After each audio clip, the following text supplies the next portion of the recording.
You are watching or listening to Purham and Associates. For more information, go to rpurham.com or follow me on all social media platforms and subscribe at RPURHAM.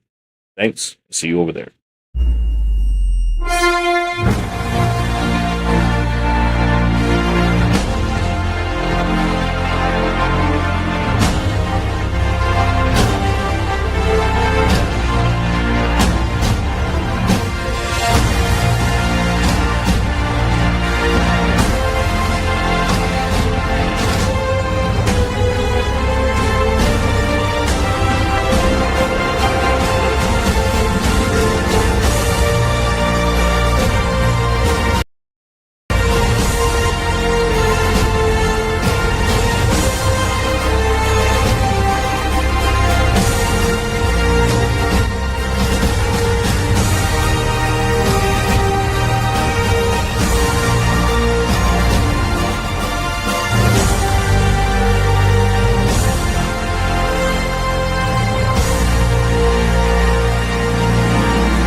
Hey, good day to you all. Welcome to Purham and Associates. I'm your host, Randy Purham. Hey, I hope y'all have a fantastic weekend. And although you should be an adult and not be doing this kind of stuff, but I hope you enjoy trick or treating. I hope you took your kids out trick or treating, and you didn't go trick or treating. But nonetheless, we got a very, very, very, very special show today because we have a lot to talk about, and I have none other than my buddy, my battle buddy, on the network here with me today, Tiffani Jones. Welcome back, Tiff. It seems like it's been like 67 years since you've been on last. I know, right? Yeah. What's been going on in your neck of the woods? My goodness. Well, first of all, I have to tell you that I totally missed you guys. It has been such, well, it's a pleasure to be able to come back on and do this because it's been very hectic over here. You know, I am in this senior community with my mother, right? And it is crazy. These seniors are hilarious. And since I am a resourceful person, they have come to me for everything. Can you hang my mirror? I need to move. And I'm like, okay, I'll take care of it. But what it has done, it's actually opened an opportunity for me to do some more business here, which is great because now I understand the demand. I understand some things about this. Oh, that's good. Being here. Yeah. Other than that's good. I'm all for taking advantage of the elderly. I'm just joking. No, I mean, I love the elderly. I really do. I just, you know, I've never spoken about this, but my mom does have, you know, the signs of dementia. So it's important that I'm here with her. Right. And, you know, I go back and forth from here to California. So, but it's, you know, whew. And you know what? That's another subject we'll talk about another day because I really want people to understand, like, you know, people say, well, I have to do this because my mom said and my parents said I have to do this. You know, if you do not have the wherewithal, you're not a professional, get a professional. Don't take this on yourself because it really does take a lot. So. Yeah, no, I agree with you there. And, you know, it's funny you mentioned about dementia because here in Texas, we're currently dealing with the elections, which on Tuesday, ladies and gentlemen, if you are in Texas, you have not voted yet, please go out and vote on the constitutional amendments. And if you're in Austin, particularly in Austin, Proposition Q, vote no. But on the ballot measures for the constitutional amendments, particularly number 14, it's actually a measure on research and funding for dementia. So please vote yes on that. While there's a little bit of contention about, you know, funding and giving money and taxing and all that on the rest of the propositions, that particular one I'm supporting because funding and research for dementia and everything else in Texas is important. So I get it, you know, being a Republican and all, conservative, you don't want to spend taxes, you don't want to spend money, but that one is important, and we should support that one. So that's my 2 cents on the propositions on the ballot measures for Texas. So thank you, Tiffany, for bringing that up, because otherwise I would not have mentioned it. But welcome back. And outside of that, what has been going on with the government shutdown in your neck of the woods? Oh my goodness. The government shutdown has affected the workers in this state or in this city. People who really rely on those benefits, like they can have a job but still have those benefits. And they are not happy that they're not getting them now because it's been delayed and the food prices are going up. How are they going to make it? And I had a friend whose nephew received them, and he was calling his aunt to say he was hungry because, of course, if you have those benefits, the government shut down and no one can give you those benefits, they fund those cards for you or whatever, fund that program, and they're at a, it is what it is. But then again, he doesn't go to work. He doesn't work and doesn't have a job, but he does have food stamps or the SNAP program.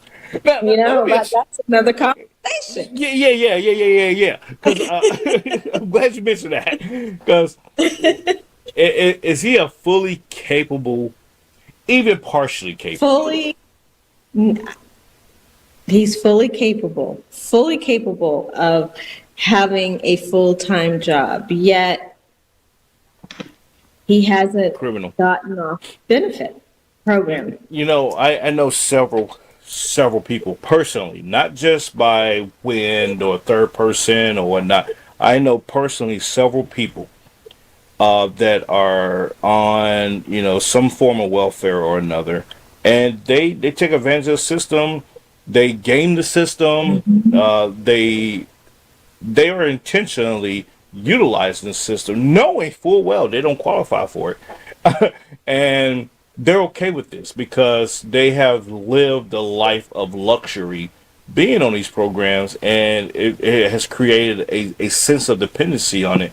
And so the threat of kicking somebody off of it or cutting them off, all of a sudden, they're losing their damn minds behind it. And it's just like, well, at the end of the day, you can go get a job, or you have enough of a skill set, to be some kind of like influencer or whatnot. You do YouTube videos or whatever to make some income. It may not be to the level of welfare status income, but it'd be enough for you to survive on. And they're like, not doing that. So it's like, well, you can't. They don't want to work. Yeah, they don't want to work, and it's unfortunate that we are in this state. But I also say it's a blessing at the same time that we are in this state of affairs, because it's waking people up to see that all these folks are coming on social media crying about this. It's showing that there is a vast majority of the population that are government dependent, and they're abusing the system one way or the other, or they're so reliant on the system that if it cuts off, they're like, oh my God, how am I going to feel like kids? It's like, wait a minute, you get $2,000. You get $2,000. Right. The average payment for EBT for SNAP benefits I've seen, the average is around about $1,000. Depending on. Whoa! Wait a minute. Wait a minute. Okay, so what's the? No, what? Because I'm telling you, in California and in Nevada, I haven't seen it to be that much. I've seen it to be $300. But I guess if you have a family, it can get to $1,000. Yeah. But it's per person. Okay. Yeah. No. I was going to say, wow. I say the average I've seen is around 1,000, and you per family tell me. Yeah, that's for a family. So a family of 4 or 5-ish, it's about 1,000 or more, right? And so it's like there is not that much eating in the world to say that you cannot survive off of let's say $500 worth of groceries, because a household of two working people And when we go grocery shopping, we're spending about $300 a month. Excuse me, minus the eating out because we're busy. You know, we don't feel like cooking. You know, some days, so we eat out. So you're looking at about 30-ish dollar range on meals eating out. You know, depending on where we're going, or it could be more. It could be less. You know, if we decide to get a $5 biggie bag from Wendy's, then it's $10 plus tax. But outside of that, I'm looking at on average on a monthly basis for two people, my wife and I, we're spending maybe, this is a stretch, ladies and gentlemen, for the $450 a month on food items. That's including eating out and stuff like that. Not just grocery shopping. Grocery shopping, we average about $200 to $300, depending on what we're trying to get. Now that's working, both of us, working class people. So I say all that to say, for a family of 4 or 5, and you're getting $1,000 at least a month, there is no way in God's blue planet that you cannot sustain that in a household and still have stuff left over to go into the following month. Yeah, there's just that. Kids, you can start off in the morning with a bowl of cereal. In the afternoon, a bologna sandwich or two with some crackers and some goldfish, crackers. Oh my goodness. And then at dinner time, you give them a bowl of spaghetti. You're good. That right there, that should cost you maybe $40. With 4 or 5 kids. So I just don't understand. If you did that 30 days out of the month, you're still not hitting. You're not hitting $500-$600. You're not even hitting $1,000. Bottom line. So you should be having rollover.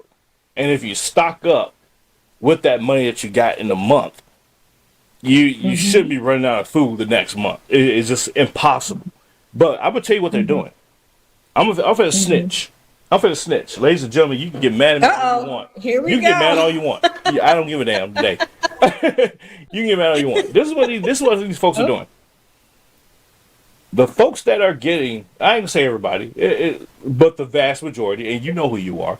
A lot of people, what they do is they sell their food stamps because they know they can't go through all that. They know it. Yeah. They know that they're getting too much. So they'll sit there and sell their stamps, to people that want to get food, groceries, and whatnot, and stock their refrigerator. So they'll sell them for 2 for 1, whatnot, because it's not their money at the end of the day. So you got that kind of stuff going on.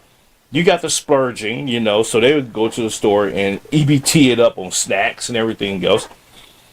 So for me, it's like this is a problem of the have and have nots. It's not a problem of, well, I don't want to get a job and whatnot. No, it's a dependency problem with you trying to keep up with the Joneses and you're not there yet.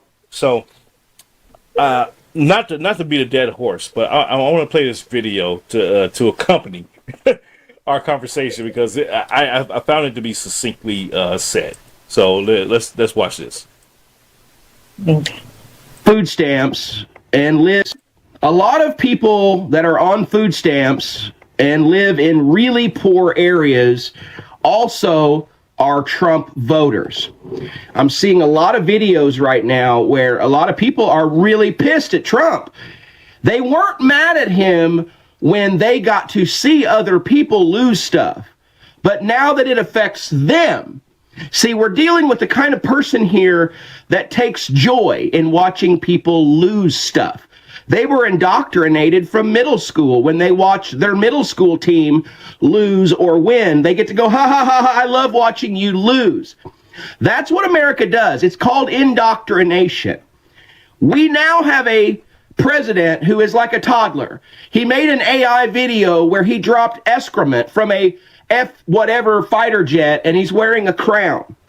This is like a toddler in the White House, and he's punishing his own people who voted for him if they're poor. He is sending a signal to America that he's taking from you to give to his buddies, and this is what you voted for. This is for all the MAGA voters posting about not giving a shit about people not getting their SNAP benefits. Quick education. 55% of whites voted for Trump.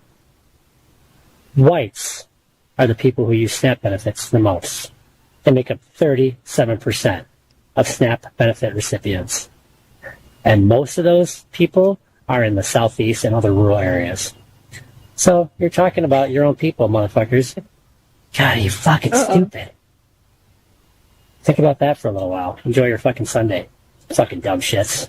Too many privileged white people are coming here on this app and they're talking about people that benefit from food stamps, which most of them happen to be white. Most of them happen to live in Republican states, red state. Now, don't blame the Democrats because this is absolutely Trump's doing. He can fund it if he wanted to. He's funding ICE. He's sending $40 billion to Argentina. Why are you not mad with him? The only thing the Democrats want to do is make sure that you have affordable health care and people are getting their notice. So not only you're not going to have your food stamps until the government is back in order, but you're going to have a big freaking health care bill coming January. And before you start coming over here complaining about the Democrats, I need you to go to the videos in which people are crying, teachers, healthcare professionals, in which their insurance has doubled or even tripled. Good luck on trying to get food and trying to stay healthy. I'm not sure how long this is going to last, but this is the frustration that we have with you, a lot of MAGA people, because you guys still haven't done your due diligence in reading Project 2025, in which they are trying to destabilize the government and that they want to do away with all the safety net. Why? Because it caused chaos. But I'm going to tell you who's going to be just fine. It's going to be the black and brown people because we have always been resilient. How about you go to your legislator and tell them how much your insurance premium is going up? Or how about you tell your legislator you want me to have children, you want me to raise children, but you don't want to give me money to feed these children. Stop telling women what to do with their body if you're not going to help them in the end. Anyway, my recommendation for you is to download the app called 5, call your legislators, call your senator. Just want you to know that the Republicans will not negotiate with the Democrats. And this is why they're doing this. I'm gonna come back to that in a minute, because it's a very salient video, but I wanted to address something which she just said. A few things actually, and I want to get your thoughts. Exactly. I'm with you because I'm about to join you in that some of those comments myself. Go ahead. Never mind what the first two guys said. They're idiots. But what she said. She said you want us to have kids, but you don't want to pay for them. Oh, that moment right there, right? It's like okay. Number one, nobody told you to go have kids that you can't afford to take care of, because once again, at the end of the day, in the event that the government decides to dissolve, right? Say one day we wake up and the government no longer exists. Then what? Because that's kind of like what we got going on right now, at the end of the day. And I'm personally okay with that, really, to be honest. But outside of that, you're expecting that you open your legs, you lay down with some guy or gal for a guy, and you procreate, and you produce this kid, and you say, okay, well, it's here now. All right, government, here you go. Give me a check. Yeah, it's like, no, that's not how this works. That's not how any of this works. No, it isn't. It isn't. It isn't how it works. And you're absolutely right. I know some people who have had kids who don't even know the father. Or, let's even take it a step further. They're in jail. Yeah. And that is a huge problem. Yeah. It is a huge problem, but I don't agree with that statement. I think that is just beyond, I don't know. I don't even have a word to express that, but it's just beyond simply insane to think. Yeah, it is. But the thing that somebody else is going to take care of your children. When you bring a child into this world, it is your responsibility. That is part of what is wrong with society today. You are passing off your children to the government. You're passing them off to everybody and not taking full responsibility for them yourselves. And then you get mad. Right.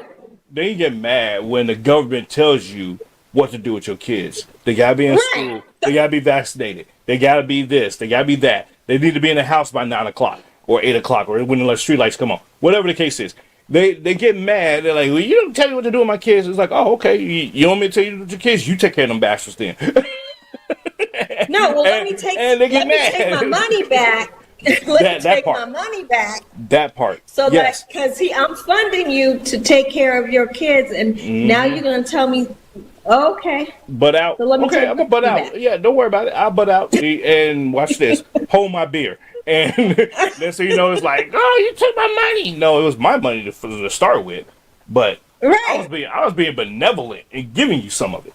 So you want to trip, I could trip too. You know, who's gonna win this game? Me or you? You're You right. know, and so and that's the mindset. That's the mindset that a lot of these people that are utilizing this system are on. They think that they're entitled to it. And the last couple of weeks I've been posting about this on social media. I'm like, show me in the Constitution. No one can. No one can. They just can't. Show me in the Constitution where it says that the government Right. is supposed to take care of your kids, supposed to give you welfare. Show me. Just even healthcare. Healthcare is unconstitutional. Period. Because it is not part of the enumerated clauses in Article 1, Section 8 of the Constitution. There's nothing about, oh, the government will provide the American people with healthcare. It doesn't exist, ladies and gentlemen. If it is not part of the enumerated clauses within the Constitution of the United States, it is unconstitutional. Now, what happened prior to having government healthcare systems and all this stuff, doctors went to school, or people went to school, become doctors, and they started a practice and everything else, and people said, hey, you're a doctor? Cool. Hey, let's set up a relationship, a contract where you take care of me and my family, and I pay you based on what you charge. And the doctor says, okay, cool, no problem. I will come with my bag to your house and check on your family every 6 months, and we go from there. And I'll write your prescription, and you go to the pharmacy and get your drugs, and life is good. We got away from that. And guess what? The government was not involved in that outside of regulating, the drugs and all that kind of stuff. But the relationship between a doctor and a patient was not something that was regulated, not something that the government was involved in. We need to get back to that. And then the hospitals existed. The hospitals came into the picture because that was a doctor-hospital relationship. And it was like, okay, hey, if I need to send a patient to a hospital, you can bill the patient for, the cost of going to the hospital and whatever else. And the government will subsidize that cost, or the state or the city or whatnot, because we got taxes. Hello. So that's how all this worked. And people tend to forget that, or they just don't know their history. So they think that they're entitled to something. No, it's not an entitlement. It's people actually earning these services and benefits. And so it's just mind-boggling to me. And the other point that she was talking about, where the SNAP benefits are supposed to be paid by Donald Trump.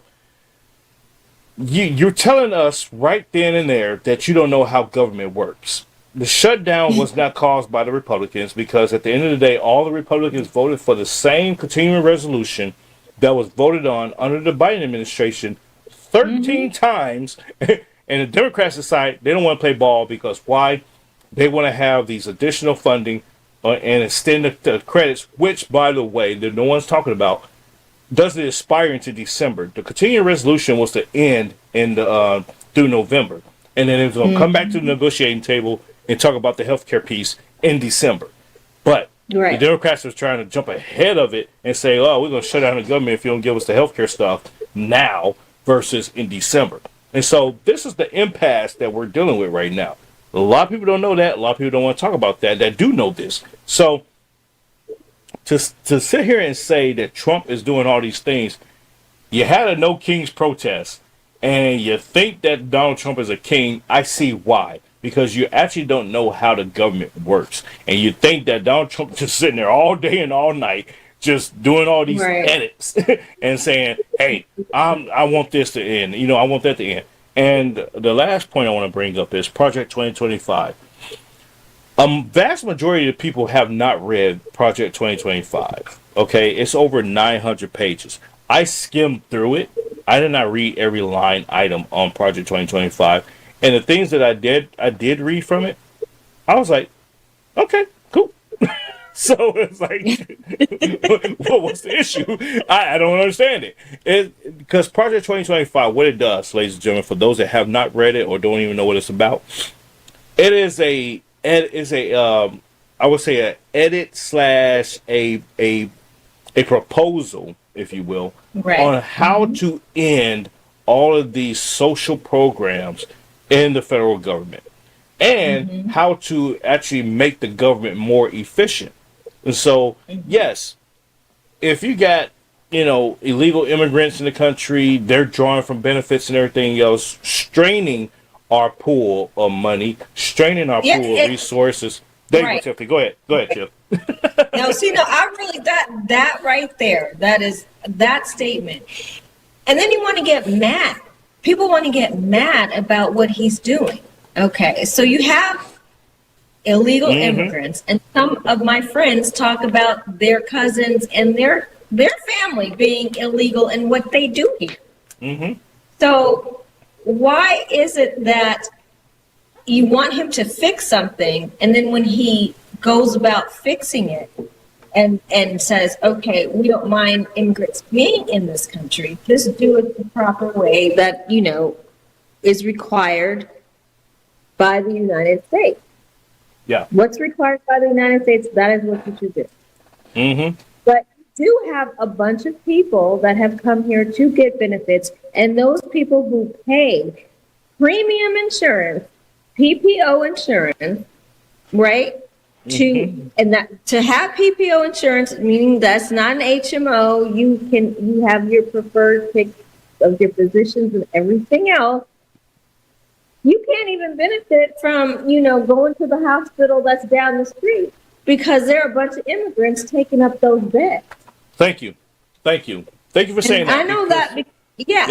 That was a personal experience I had when one of my family members had to go to the hospital. We had to go. Now, I live in a nice neighborhood, West LA. I had to go to East LA, which is like 35, 40 minutes. Why do I have to go visit somebody in East LA when my doctors, and I had preferred insurance at that time, to go there where I should be on the side that I live, right? Yeah. That's why you pay for such things, right? You pay for the area. You're going to get great schooling, great hospitalization, all that. So, no, and I'm not just saying, that for just to be anti whatever, Democrat or anti whatever you want to say, but I'm saying it because it was an actual real experience for me, and this has got to stop. I don't mind people being in this country if they come correctly. Not only everybody wants a dream. Right. Yeah, not only come correctly, but guess what? The original immigration system was based on you could come here, and as long as you can take care of yourself and not be a burden on the system, welcome. Right. You're good. Hey, glad you made it over, dog. What's up? What you need? What you want to do? I can refer you to some folks, and it was all good. But now it's like, okay, we're entitled to come to America, to the United States, and leech off the system, and it's okay. No, and ladies and gentlemen, if you don't believe me, you can do it yourself. I actually made a post about this, but you can go to ChatGPT, you can go to Google, you can do whatever source that you like, that you research on, and it will tell you. No country in the world does a free-for-all where you can come in and, there's no requirement to be a citizen and utilize their benefits. No country in the world. So why is it that the United States, people within the United States, think that we should be that beacon for this stupidity? It is unsustainable, number one. Number two, it is unfair to the actual citizens. If I go to the emergency room and, because I'm like violently vomiting all night because I'm, ate something bad, and I can't be seen there because there is a emergency room full of illegal immigrants that are utilizing the healthcare system, then I'm asked out. And people will sit there. People will sit there and say, "Well, the the illegal immigrants they can't sign up for Obamacare." You okay? We kind of know this, but that's not entirely true. They found a loophole.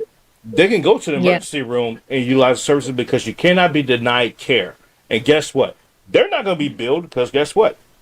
Number one, they probably don't speak any English to be, answer questions on how to get billed. Number two, they're going to probably lie about everything. Number three, the hospital is going to bill the state and the government to get reimbursed for those costs. So miss me with that BS line talking about well, you can't sign up for Obamacare. It ain't got nothing to do with Obamacare. It's about how they're going to get reimbursed for the funding that they're receiving that illegal immigrant has utilized of those services. So let's stop the BS. Let's just stop that mess right now. And this is what the Democrats are fighting for. They want to continue to fund or have the funding to pay these hospitals to continue those kind of services. Full stop. That's what it is. And people are like, well, why don't the Republicans just give in to that? Hell no. That's 1.2 billion, 1.2 or 1.5 billion dollars, depending on what figures you're looking at. No, we're not doing that. But come on, stop. $1 trillion, not billion, $1 trillion. Stop. We're not doing that. Now, what I would propose is something very simple. If, in the event that a illegal immigrant shows up to the emergency room requiring services of any kind, that ICE is notified. They come to the emergency room before services are performed, and if it's deemed necessary, that they have to have these services done, they will be administered these services to save life, and then from there, they're deported back to their country, and that country is billed for those services. Mm-hmm. What's the issue? And hey, then now people will think twice about about it. That's what I say. Well, I think that's a very good solution. Yeah, that would. Why don't? Yeah, why not? Hey, DHS, if you're listening, there you go. I just solved your healthcare problem in one sentence. Too easy. Right. Too easy. And then, by the way, the increased cost of the healthcare system overall, these higher premiums and everything else because of the elimination of the credits and everything else, it's going to be reduced automatically because guess what? We operate on a supply and demand system as it is. So the premium costs and whatnot, they only went up because it is a deferred cost that is passed on to taxpayers or people that are in the system. It's just like car insurance. Your car insurance only goes up because there's idiots out there getting into accidents. So they say, you know what, we're going to just blanket charge every damn body. Screw it. And you're like, hey, let's not even talk about exactly. that. Yeah, girl. Because we've got some real idiots here in Nevada. I mean, to have a car and the insurance here is so high. Exactly. And I would. This is why I can't be Congressman Purham or President Purham, because I would tell the insurance companies at the end of every year on December 31st, you better be prepared to cut checks to every single person who has paid auto insurance for the whole entire year, who has not had to have a claim. And if they did have a claim, it better be at the cost of what that claim was, not the cost of their premium. They would be like, well, we won't be in business. Oh, well, better find a different business model because that's what we're going to do. And people, folks, ladies and gentlemen, it is so simple how to run this country, believe it or not. Once again, if it is not part of Article 1, Section 8 of the Constitution, it is unconstitutional and the government has no business in it. And the states need to control how these companies operate and what they do to people, and life will be golden. And it is what it is. But yes, I'm gonna get off my soapbox. I'm gonna go Done. back to I'm gonna go back to this video real quick because some of these folks are like hilarious. Then we're gonna move on to something else. Voted for him for lower grocery prices. Not only has that not happened, I'm getting my food stamps taken. I did not ask for this. Well, it seems like a good enough time as any to interrupt her. Hi, I'm back to teach white people more shit. Well, mostly white people, because that's who keeps popping up on my FYP, just cheering on the fact that we won't have any SNAP benefits for November. So I thought I'd do a little research. Yeah, and I'm using Alabama as my example because that's the state I live in. And I got my data here that I'm about to read to you from the Center on Budget and Policy Priorities, and also because I know how to do basic math. Well, I do, but I double check it with Siri because I did receive an Alabama education, so there's a.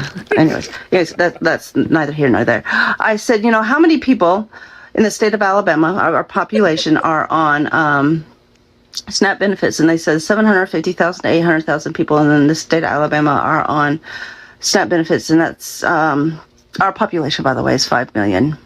So that makes it 15 to 16% of our population are receiving SNAP benefits.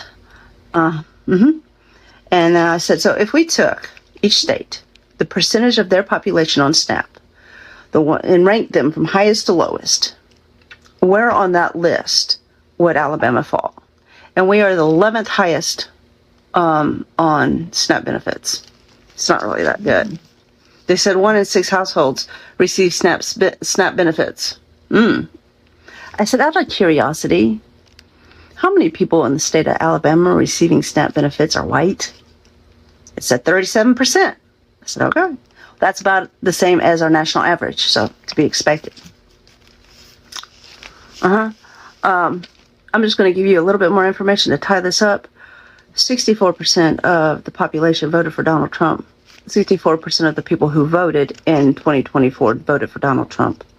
And 77% of those people were white voters. And that comes from the Pew Research Center. I hope that helps. Hey guys, I want you to listen to this.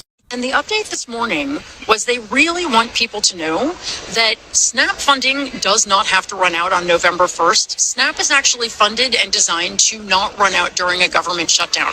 And in fact, there is a $5 to $6 billion contingency fund that is available now. And the USDA knows it's available. The Trump administration knows it's available.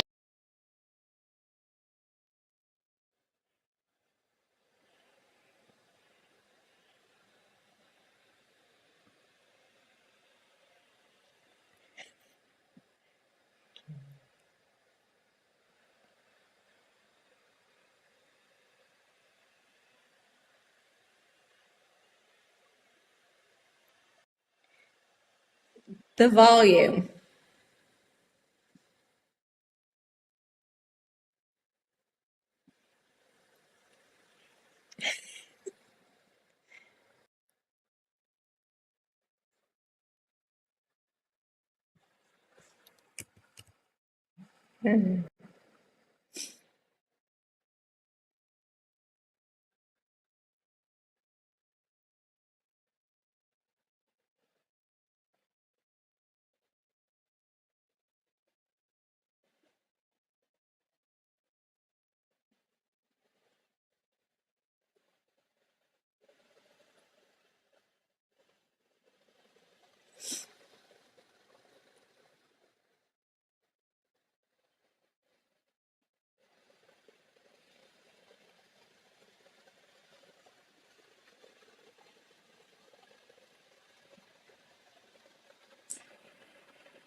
Well, I can't hear you. I can't hear you. Why you didn't say nothing? I didn't went on that whole rant and my microphone was on. What I was saying was that I was like, I thought you knew. no, I did not. What I was saying was, in short, I thought you knew that I couldn't hear anything, and I was just like, okay, you know what I mean? This is how we do it. We just I know this is how we roll. Do whatever it does, and we just kind of go on. Yeah, no. What I was saying was that there are people that rely on the federal government for their livelihood, right? And they should now take a look in the mirror and say, should I be doing this? Should I be relying on the federal government when back in the day, you had the opportunity to work at Walmart being handicapped, disabled, being a door greeter. You could work the cashiers, lanes and whatnot in a wheelchair. I've seen it personally. You got people that are relying on the federal government for their livelihood, knowing full well that one day you're going to get caught and kicked off this thing. And then what? Right. Then what? And so this is where we at right now in society. And people are sitting here saying that, in the previous lady, she's talking about how there's 37% white and black and, this and the national average of people that's on SNAP and all this. None of that matters at the end of the day. It doesn't matter what party you're affiliated with, because people tend to forget there was a government shutdown under Clinton, there was a government shutdown under Obama. They tend to forget that it doesn't matter what party it is. It's the simple fact that if you're sitting here living your life off of the federal government and something happens within the federal government, we could go to war tomorrow, full on World War III, and they say, hey, everything that we got in our bank accounts is going towards this war effort. If you ain't got your life figured out by now, oh well, you better sign up and join the front lines. Then what? It is what it is. I totally agree. And then if you're dependent upon the government, then, all the people who say they have dreams and I want to do this and I want to do that. Well, guess what the time is now? Don't let the government fund your dream. Yeah. We are in a capitalistic society. Granted, this is a capitalistic country, but you can do anything you want to do. You can have a square hamburger, a round hamburger, a smash hamburger, a fat hamburger, whatever. But you can have so many different hamburgers. A smash burger. So you can have so many different things. God doesn't say that one person can create one thing and then the rest of the people can't. No, I mean, please. That's, please do not put God in a box like that. Absolutely. Because a lot of people, and they say that God can't do this, that, and the other. But if he gives you a dream and someone else has done it, okay, but maybe you have a certain twist. You have a niche or something. You're trying to do different. Do it.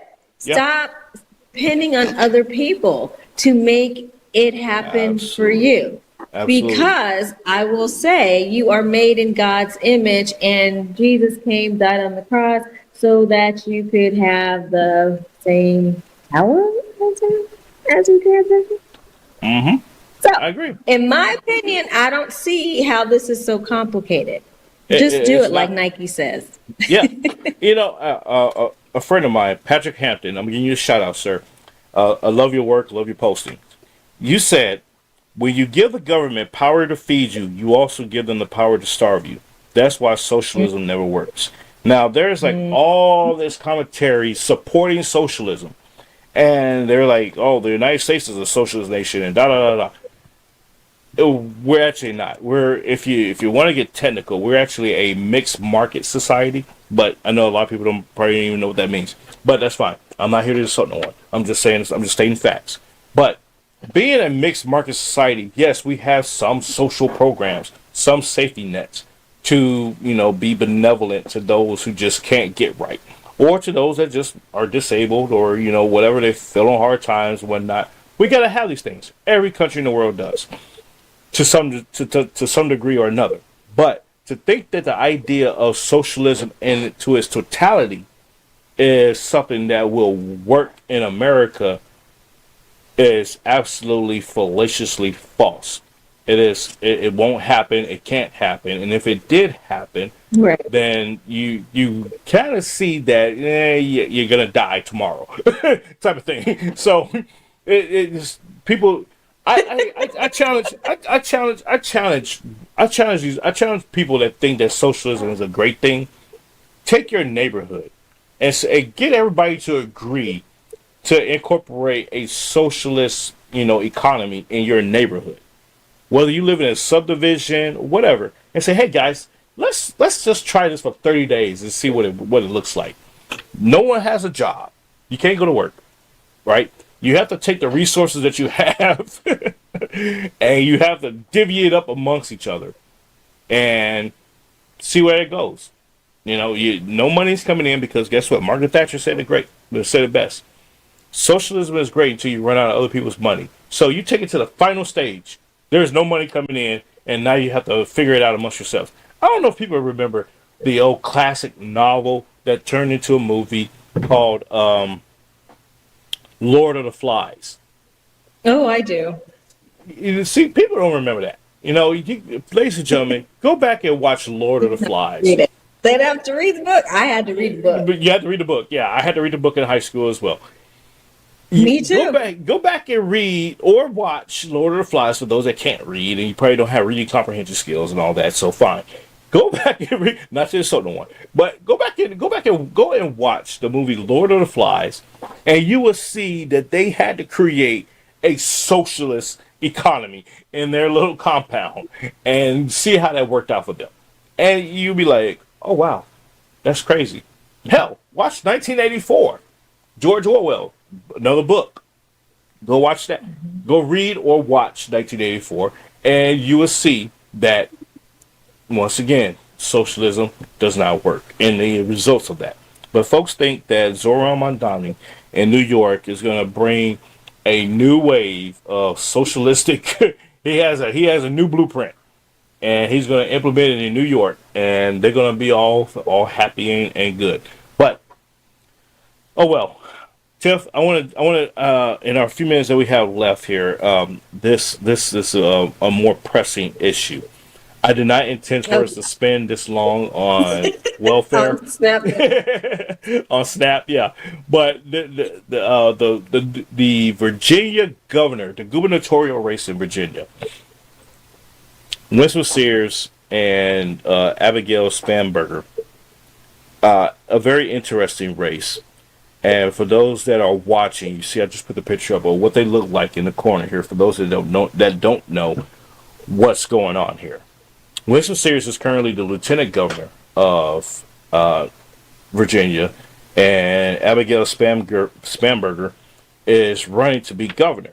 Winston Sears, Lieutenant Governor Winston Sears, is running to be governor, while we have this one, Abigail Spanberger, running to be lieutenant governor. Now I'm gonna read some quick stats real quick on the current state of the race. Let me see if I can. I had it saved here, and I might have accidentally closed it in the wake of me preparing for this. Nope, I got it right here. Okay, so folks, I'm gonna lay down a foundation here real quick. Spanberger and Earl Sears, Winston Sears, Lieutenant Governor, are drawing starkly different coalitions in the latest Trafalgar Insider Advantage poll of 800 likely voters. So this is a poll between 800 people. The most recent of all the polls in Virginia, underscoring the sharp demographic divides of defining the race. Spanberger leads overall with 45.9% to Earl Sears' 41.8%. So it's just about a 4% difference. But the gender gap is especially notable. Spanberger leads by nearly 10 points among women, 48.4 to 38.5, while Earl Sears, holds a near 3-point edge among men, 45.2 to 42.7. Earl Sears leads among Hispanic voters, 50 to 43.8, while Spanberger leads among blacks. I'm gonna emphasize this for a second, ladies and gentlemen. Spanberger, keep in mind, is white. Earl Sears is black. But Spanberger is leading among black voters, 45.1 to 35.2%, and has a commanding edge among voters identifying as another race, 61.1 to 16.7. White voters slightly favor Earl Sears 45.1 to 44.1. Party lines remain sharply polarized as Spamberger is supported by 84.5% of Democrats compared to just 8.4% for Earl Sears among Republicans. Earl Sears commands 77.6% support, with Spamberger pulling only 10% among independents, and race is closer. The race is closer. Earl Sears leads 40.8% to 39.4%, effectively a dead heat with the polls. Now, Tiff, I say all that to say this. Yes. The highlight of that statement, and I emphasized it, was the black support towards Spamberger. This goes back to what we have talked about over the years of black people supporting Democrats at a 90% plus clip, regardless of who's running. If you are a Democrat and you are running, you can expect to get a 90+% turnout for blacks from the black crowd. Now, you got a black woman that's running, and they're like, "Oh, you're a Republican? Yeah, no, we're not going to deal with you." And it's like, wow. Now, I'm not one to advocate for race-based voting. However, if you're going to sit here and spit the mantra, we need to support our own, we need to be behind our people, and we need to, elevate, and we need to look out for one another, skin folk, kinfolk, and all this. Here was your freaking opportunity. It should have been a lopsided push for Winston Sears. But no. No, right. It should have. And I know you and I discussed this topic earlier, and you said that the, former administration voted in favor of, what's her name? Burger? Oh, Spamberger? Spamberger. Mm-hmm.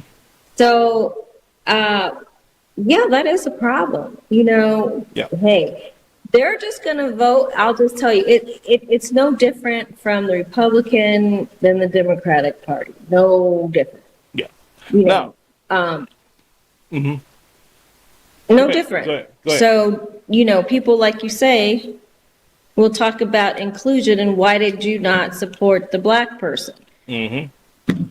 Yep. At the end of the day, whoever they believe is going to win, that's who they're going to support, regardless of color. I disagree.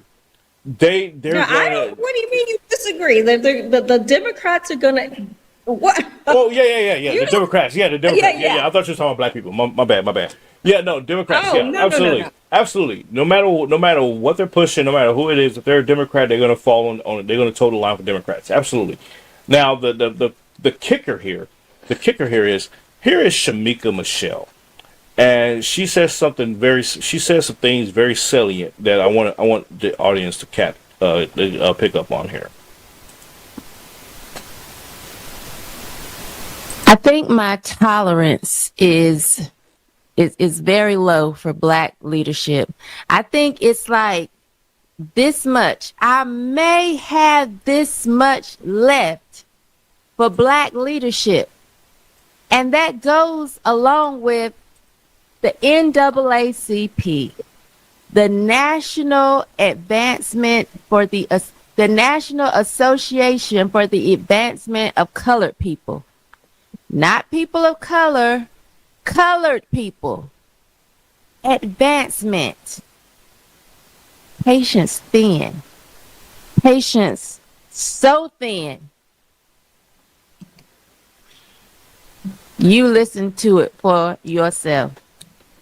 I need to try to get this message across. We're going to make sure we get Abigail into the governor's mansion. I said it before. I know I get criticized when I say this. All skin folks ain't kin folks. You got to make sure that you're supporting the person who's going to be fighting for hard-working Virginia. Yeah, I said it. Don't be fooled.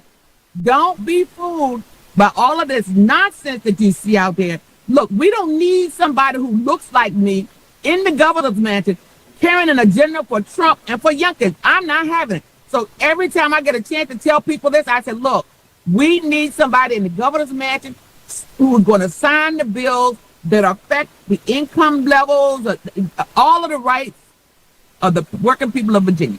And that person, we don't have a choice in this matter. I'm telling you, I say it everywhere I go. Don't be fooled. I need to. Uh-oh.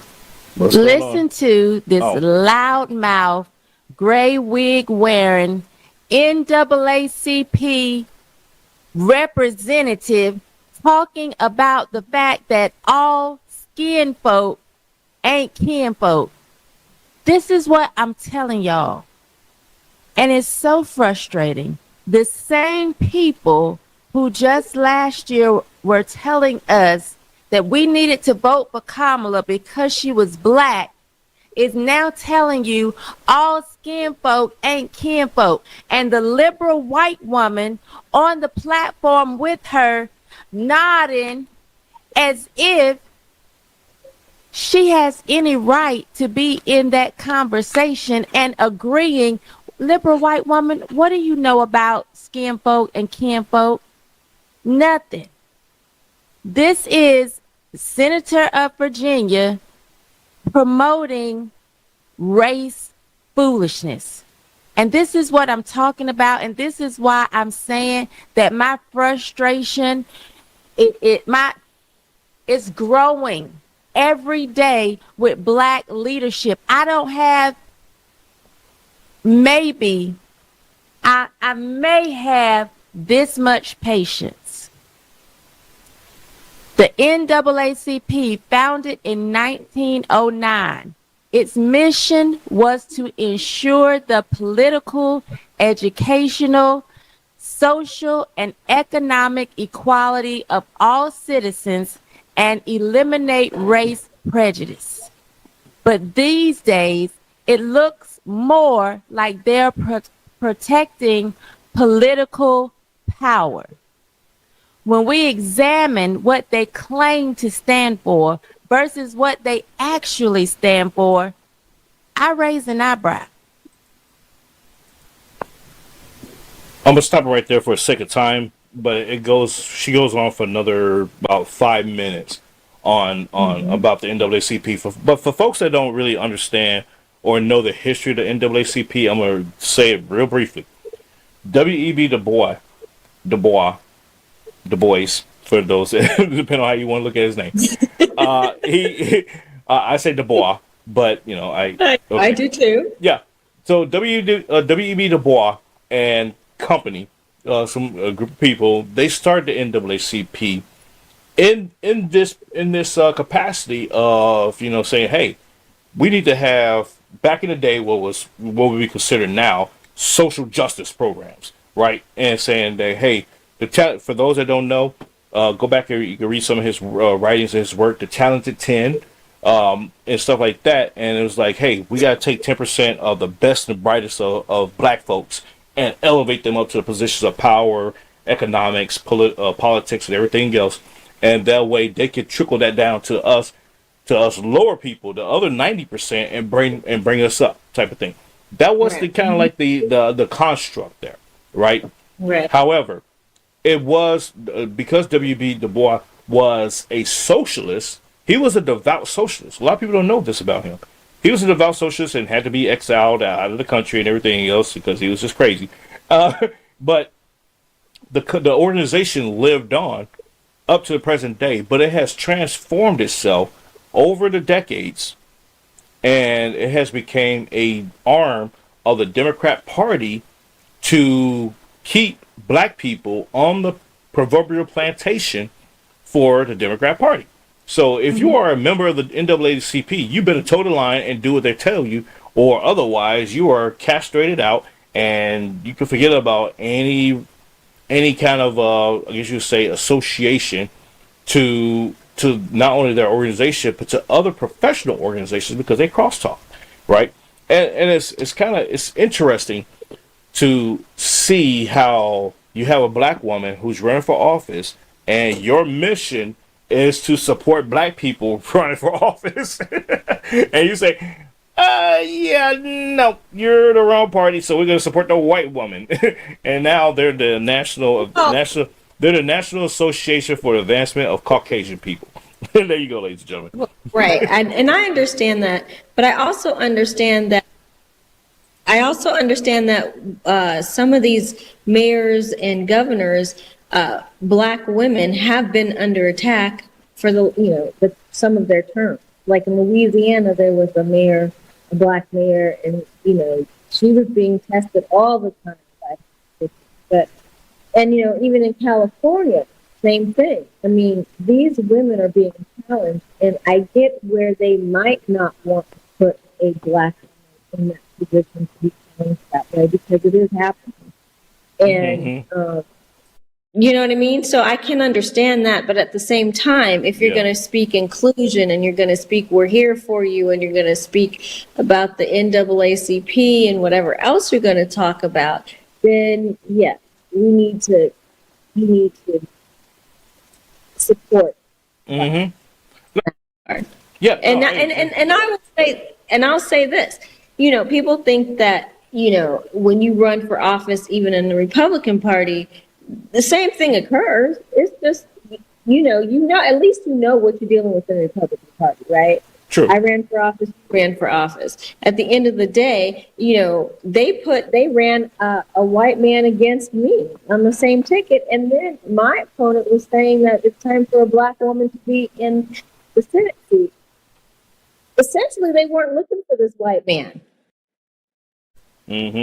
Yeah. No, you're absolutely right. And that's the problem.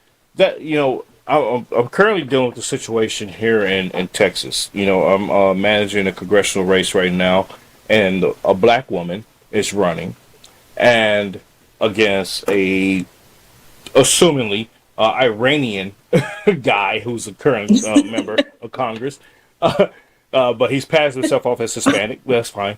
But yeah, I'm not gonna say any names, but. But then you have another candidate who's also passed himself off as Hispanic, but they're a white woman. But okay, never mind all that. So I see the dichotomy here that, you got a black Republican, and, you have black people who you would think will say, you know what? Oh man, we got a chance to make history here and actually get some representation for us.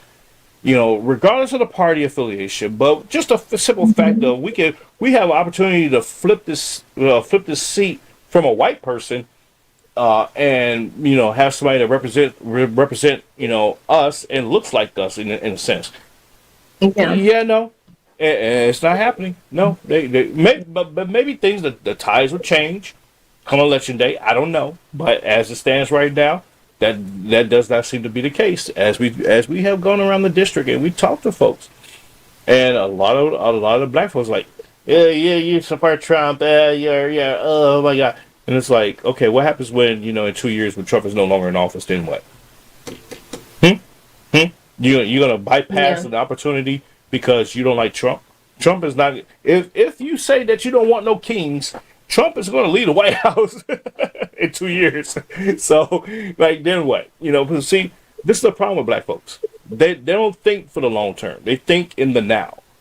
A lot of them. I'm not going to say everybody, but in the now, a lot of them think in the immediate versus looking at the longevity of things. And that's okay.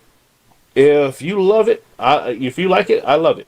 And so this is where we at right now. And for the NAACP, they put themselves in a conundrum. Barack Obama put himself in a conundrum by endorsing Spanberger over Winston Sears. Now, I'm not saying that I was expecting Barack Obama to endorse a Republican. No, not saying that. He should have just sat that out and said, you know what? Don't let the race be the race. Y'all figured all that out. Thank you for calling me, but no thank you.